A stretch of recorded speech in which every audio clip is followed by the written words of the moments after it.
Assalamualaikum warahmatullahi wabarakatuh dan salam sejahtera. Saudara-saudari rakyat Malaysia dikasihi sekalian, kita telah melabuh tirai menutup tahun 2023 Masihi. Wajah saya mulakan dengan memberikan sedikit sebanyak rumusan mengulangi apa yang telah disampaikan kepada umum, bahawa kedudukan prestasi pertumbuhan ekonomi masih bertahan hampir 4% satu tahun, yang di antara yang terbaik. Tetapi ada lagi nikmat dan kejayaan, umpamanya penurunan inflasi kurang dari 2%, penurunan kadar pengangguran yang sangat rendah. Saya tidak mahu terpukau dengan angka dan data ini kerana saya akui ukuran sebenarnya ialah tentang kemaslahatan, kebajikan, kesejahteraan rakyat. Peratus memang rendah, tetapi bagi yang tertekan dengan kehidupan, kos secara hidup dan sebagainya, masih perlu ditangani. Saudara-saudari, kita bekerja sebagai satu pasukan. Dan apa yang dicatatkan ini adalah berkat satu sistem politik yang stabil, yang baru dicapai setelah negara dilanda dalam suasana ketidaktentuan selama beberapa tahun. Jadi dengan pandangan dan nasihat pedoman Bawah Duli Yang Maha Mulia Raja Melayu, dan khususnya keputusan dan kebijaksanaan Yang di-Pertuan Agong, kita telah dapat mengharungi dengan bergaya dan berjaya. Tetapi saya tekankan bahawa ukuran sebenarnya dengan kekuatan dan kestabilan adalah kerja sebagai satu pasukan dan menangani isu-isu yang basic dan asas untuk rakyat dan negara. Pertama, tumpuan penuh pada usaha memacu pertumbuhan ekonomi. Pertumbuhan ekonomi itu dapat dilakukan dengan membetulkan tata kelola. Dan Alhamdulillah, dalam kecekalan dengan kecekalan semua agensi penguasaan, kita lihat beberapa penerobosan langkah-langkah yang menggemparkan, termasuk bertindak terhadap penguasa yang maha kaya di negara kita, yang diketahui umum telah menggondol kekayaan yang luar biasa. Tahniah kepada SPRM. Pihak PDRM umpamanya telah dapat mencekal kegiatan dadah yang besar di Sabah yang diketahui tetapi tidak ada tindakan berkesan sebelum ini. Lembaga hasil dalam negeri umpamanya telah dapat menjalankan tugas dengan lebih mengesankan, sehingga catatan pendapatan itu jauh lebih baik bersama dengan custom.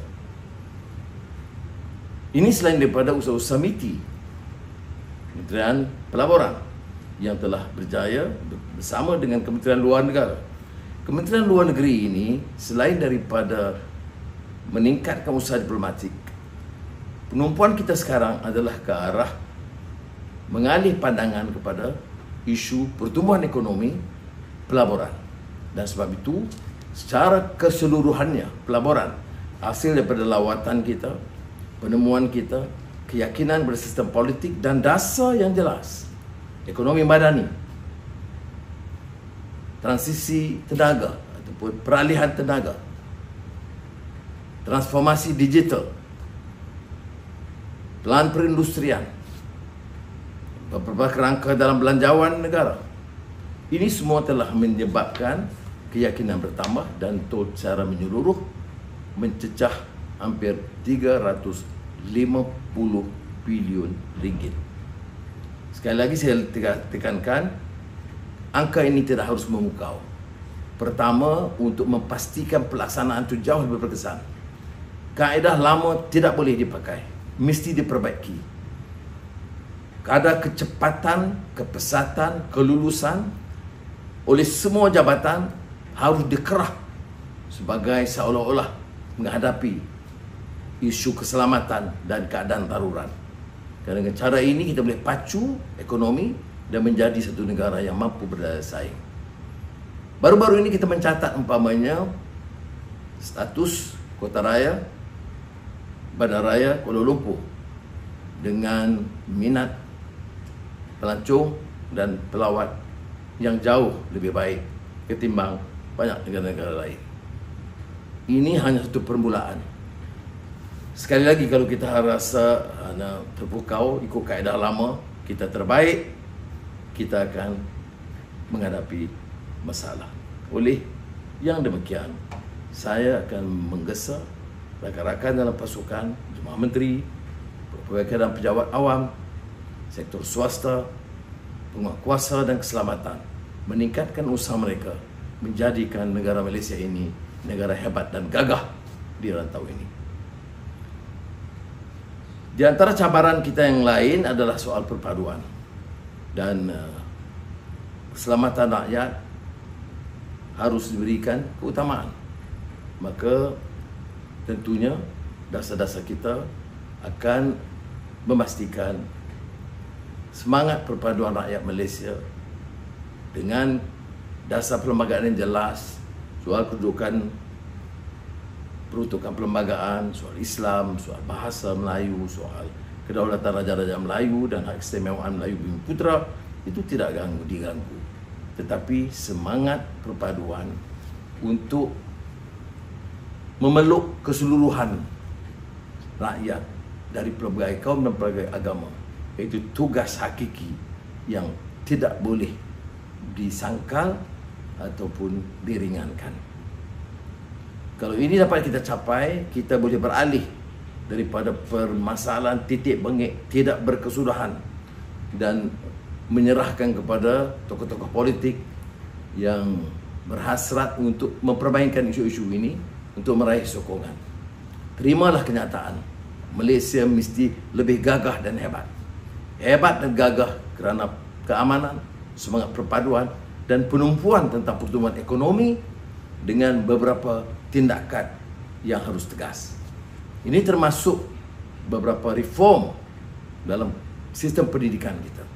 Sistem pendidikan kita bukan sahaja nak perhatikan kedudukan bahasa, tetapi harus memberikan keutamaan kepada soal transformasi digital dengan lebih pantas lagi dari peringkat sekolah rendah, menengah dan institut pendidikan tinggi. Pusat-pusat latihan, TVET, supaya pelaburan itu tidak hanya memberikan ruang kepada pekerja peringkat rendah, tetapi teknologi tinggi. Ini bermakna perubahan yang harus lebih radikal, anjakan paradigma yang lebih bermakna harus dilakukan oleh semua pimpinan di semua peringkat. Dan kita jangan bertolak ansur atau dialih pandangan dalam hal-hal yang remeh yang lainnya. Dan syukur alhamdulillah, ketegasan kita juga diterima di peringkat antarabangsa dan seluruh jentera kerajaan dan pimpinan dalam memainkan peranan. Umpamanya yang terakhir, selain daripada kenyataan kita yang tegas mendukung semangat aspirasi perjuangan rakyat Palestin, khususnya Gaza, juga mengambil tindakan yang berani menghalang kemasukan barangan kapal Israel yang diizinkan sebelum ini oleh pemerintah terdahulu sejak 2012. Tetapi langkah ini dirasakan amat perlu. Begitu juga mengambil tindakan untuk mengelakkan beberapa kebincangan lain.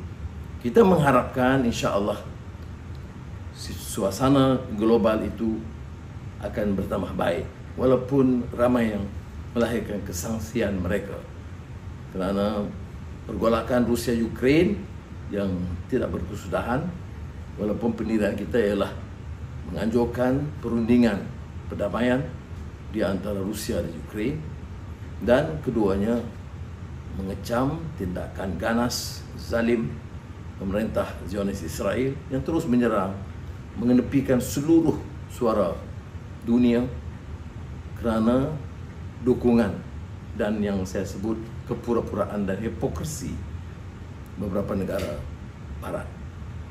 Mudah-mudahan tahun 2024 masih ini memberi suatu suasana yang lebih cerah positif bagi rakyat Malaysia, dan tanggungjawab pimpinan dan seluruh jentera ialah untuk alih pendekatan tumpuan kita ke arah pembangunan ekonomi